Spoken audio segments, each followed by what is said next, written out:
Simula na nga ang bakasyon at ngayon nga ay uuwi kami sa mga pinsan ko. Para nga mamerte yan. Habang si mama nga ay nag-aayos ng gamit na dadalhin namin, ako nga ay nanonood muna ng mga vlogs ko. Pati ako natatawa sa mga pinaggagawa ko.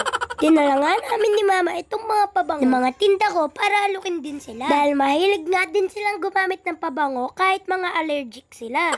Dinala nga din namin itong mga tester ng pabango. At syempre, kahirap din naman bumili ng mga pabango na hindi nga nalalaman ang amoy. Paalis na nga kami at sabi nga ni mama, i-check mo muna yung mga nakasaksak. Baka husay yung pagkain natin sa birthday yan. Ay, ang bahay pala natin ay naabo na. Nag-i-struggle talaga kami ni mama kapag nagko-commute. Dahil wala pa rin siyang tiwala sa sarili niya sa pagtawid. Ay, trash issue talaga ako. Kapag kasama ko ito, hirap na nga ako sa pagbitbit ng mga dala-dala ko. Ito si mama, hindi naman pala sinasabi na di na kami sasakay. Abay, ako'y malayo na pala na mamara na ng jeep. Sa pagmamadali ko nga ng pagsakay sa jeep, ay nag-ala konduktor pa nga ako dito. At bigla nga may sumalubong sa akin. Mga bababa pala. Pagbaba nga namin sa jeep ay sakay naman kami sa tricycle. Garni nga kalayo ang aming pamimerteyan na ire. Sobrang init nga pero masarap ang simoy ng hangin din eh. At fresh na fresh nga dahil mapuno din siguro din eh. Kaya nga mga dinadaanan namin. Para ka nga lang nagro-roller coaster. Samahan mo pa ng sobrang bilis na driver. Gandang-ganda nga ako sa view na ito. Ang lakas nga Makapalawan vibes. Mang tama at mga wild din ang pupuntahan namin. Nyaro! Libreng roller coaster na naman. Pagdating ko nga ay inang! May contest ata ng pagupuhan din eh. May ka naman di sinama ang aking tarpaulin. Pagpasok ko nga ay sinalubong nga ako agad ng mga pinsan kong ito. At inilabas ko ang mga libro na ibibigay ko. Tamang tama nga ito dahil nagsisimula pa lang sila mag-aral, magbasa. At uy, ano kaya itong inabot ni mami na? Kung para sa akin po yan ay wala pong nakarating sa akin.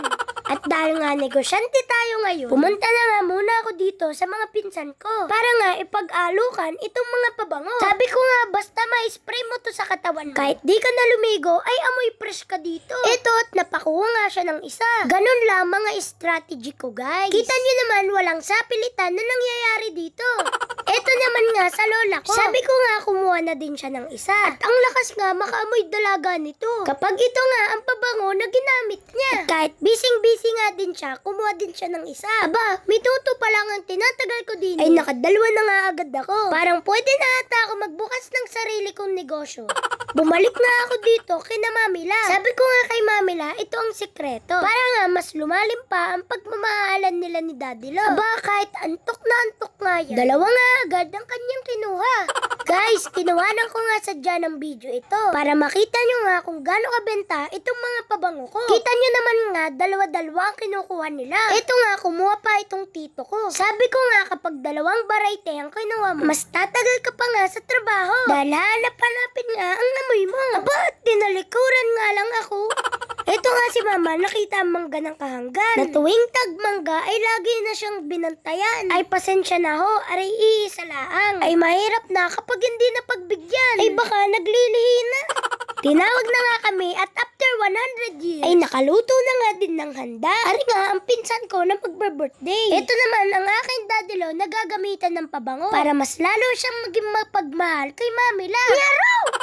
Kada nga may nagbe-birthday, hindi nga nawawala ang kantahan ang my birthday. At ang itsura ko nga din ay halatang gusto nang matapos. Aring kantahan at makakain na. Pag-blow nga ng candle sa cake, bay sinindihan pa nga. At pagka-blow nga ay sinindihan pa nga din. At pagkatapos nga nito ay sinindihan pa din. O, kiss ka ngayon. Bukas, pag hindi ka nagsula, palo na yan. Hindi pa rin nga natatapos at nagsindi na naman. Ako nga ay lumapit na din ay magpapakain pa ba? Aring nga at sinubo na nga ni mama, aring kita ng manok. Nang makakain nga, ako'y napapaisip nga din Ang mga kumuha nga kanina ng pabango ay maalala ko. Bay, wala palang mga inabot na bayan. Ay naku po, paano ko gasisingalan ang mga are? Huwag kalilimutan mag-follow, like, and share. Salamat sa panonood. Thank you, Lord.